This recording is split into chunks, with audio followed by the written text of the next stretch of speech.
I have been wrestling with time and I have been losing. I'm tired. Yes, that's how I'm starting this video. My name is Ruby. But Ruby's tired from wrestling with time.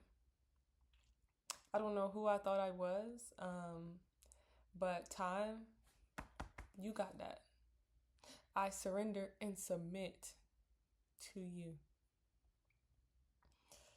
The present moment is filled with beautiful things, but when I spend my time in my head in the past or in the future, I'm not accepting it. I'm not even reaping the benefits of this time right now because this time right now will eventually become a past memory and I'll look back and with regret on how I didn't take advantage of all that it had to offer. And you can't do that when you're fighting with how it should be or what could be.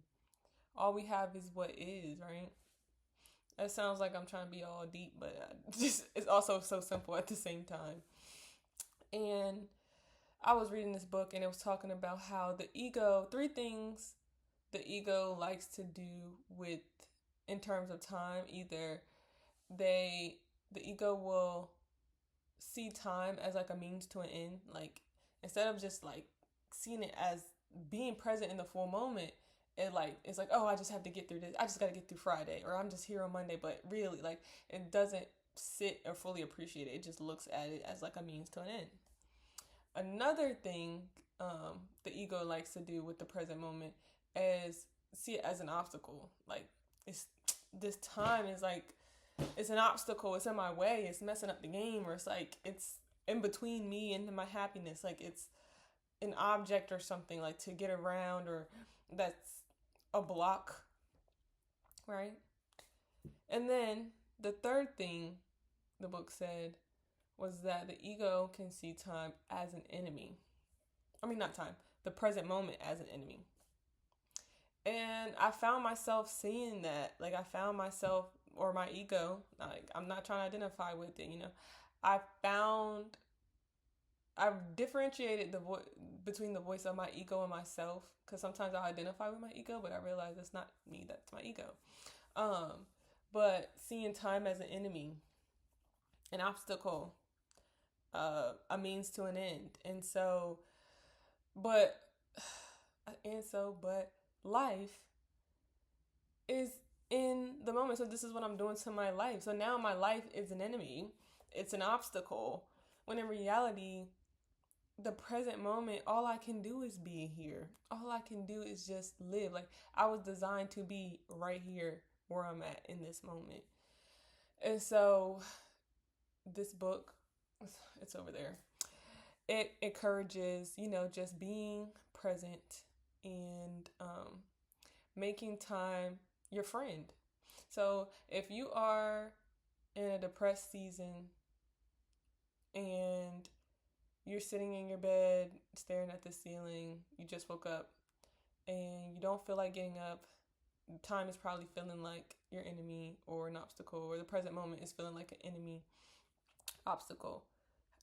Think to yourself, how can I make this present moment friendly? How can I be a friend to this moment? How is this moment being a friend to me? Gratitude, gratitude, gratitude, gratitude, gratitude. Gratitude is what keeps the cup full.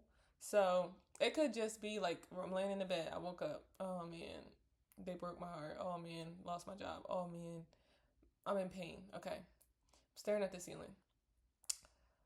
What can I be grateful for in this moment? Three things. Two things. One thing. And just finding more moments throughout the day to do that. The present moment starts to become, once you focus on the good things that are happening, it becomes a friend. It's no longer an enemy. But one thing about myself that I've learned in this season is I need to be in the boxing ring. I need to be doing jujitsu. Like, I'm a fighter. I will fight with the present moment. I will fight with myself. I will wrestle. But you know what? I got to give it up. Like, I'm not going to win. Like, mm-mm. It do not be worth it. So, sorry, I just had to drink that tea. It's really good. Should have put a little more honey. But yes. So, wrestling with time and losing, you're going to feel tired, you're not going to feel fulfilled, but becoming a friend of time, embracing it. I keep using time and presence interchangeably, but time isn't even real. All you have is the present moment. So, that's where we are. And if this is making sense to you, you made it this far, and you feel like you get it, like what I'm saying makes sense, but the reality of living it, maybe you don't see how that's like sustainable. The truth is, it might work for a little bit, then you might have an hour where it don't work. You might be able to start your day with gratitude, and then 3 hours into the day you're back. Like, it's ebbs and flows. That's just life. You're training your brain to do a new thing. Your brain is used to like certain patterns and circuits and going in the same direction. Like, let's say if you've been depressed for weeks now, so it's just, or days, it's just used to going to the same pattern. So when you interrupt or introduce something new, it's going to take time to start making that new dot connection. Instead of going this way, now it's going this way. Now we're going this way before we go back. And so be gracious with yourself. Things take time. You took time. You weren't born in a day. Nothing is like microwave fast. Nothing. You took 9 months to develop. However old you are, it took you that many years, that many days, hours, seconds to get to this moment, to be who you are, to want to wake up, or to want to, you know, feel better or feel different. And that's the thing too. In the terms of wrestling with the present moment, um, there's certain type of people who want better. And when you want better and you ask for better, the things that are required for you to get better are going to show up, and they're not going to feel good. They're going to feel like they're making you worse, honestly. And there is a version of you that has to die, or habits of you, like pieces of you. They can't go to where these promises are supposed to take you. And so it will be uncomfortable, it will be sad, it will be painful. Even the version of yourself, whatever thoughts that are keeping you depressed, like, they're familiar to you. So even letting them go, realizing that you have to let them go, is, your future self pulling you forward. But the act of doing it and facing trauma, facing negative self beliefs, facing just like hidden things that nobody would probably ever know, they take energy.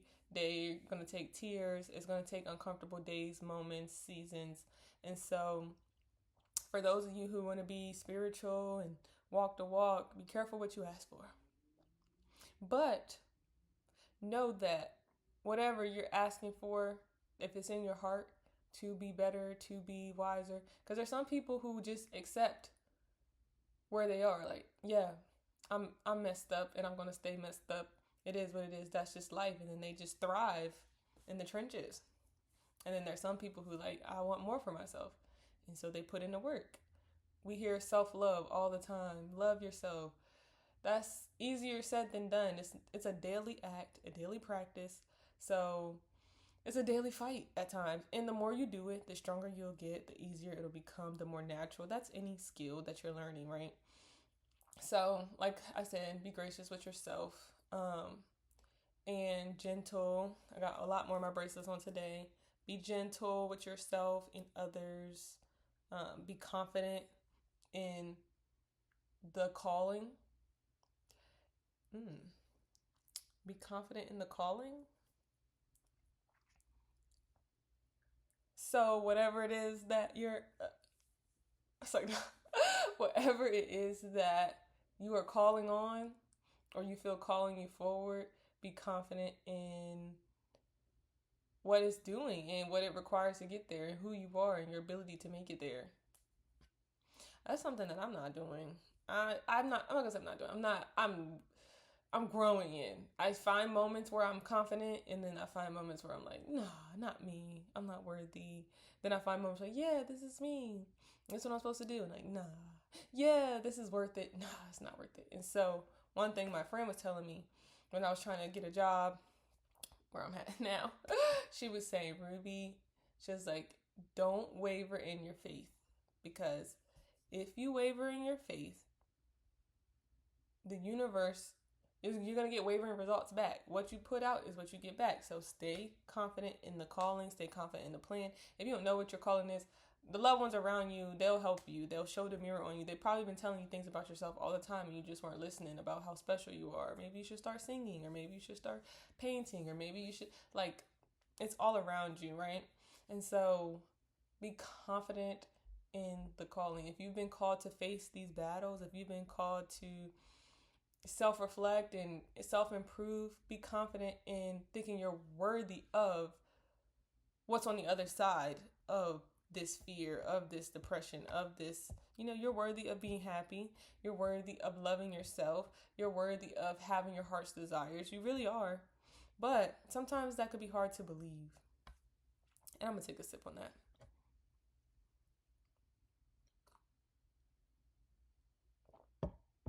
It can be hard to believe because in order to believe that, something has to go. And that thing that has to go could be something that's familiar. And that's that storyline that you've told yourself. You know how to operate when you feel like you're not enough. You know how to think. You know how to not trust.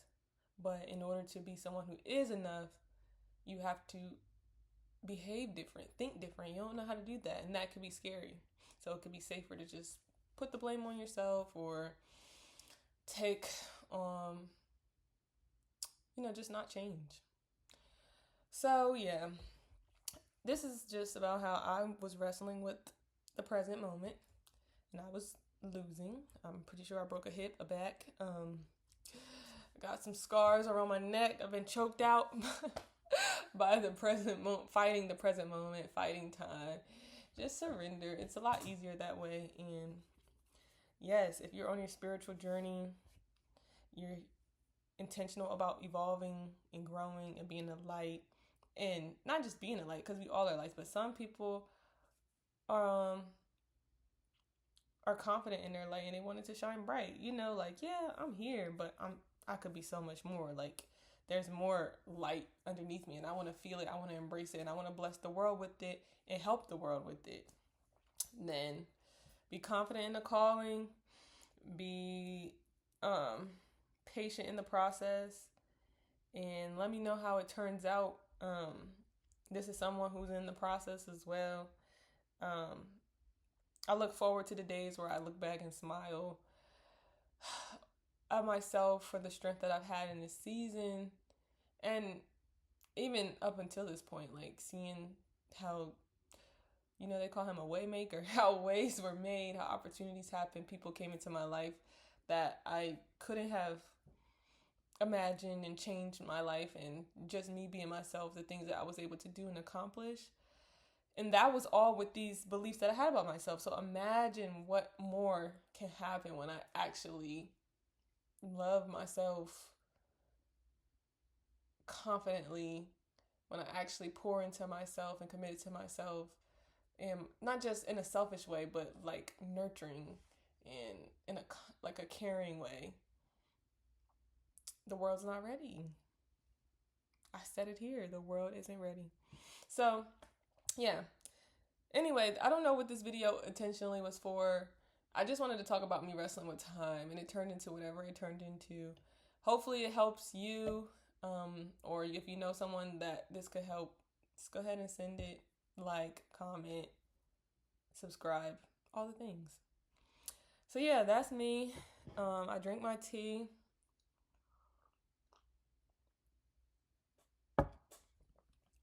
It's my personality. It's not changing. It's like maybe I'll become different as I get older with different experiences. But yeah, we're logging off. Thank you for watching. Come on.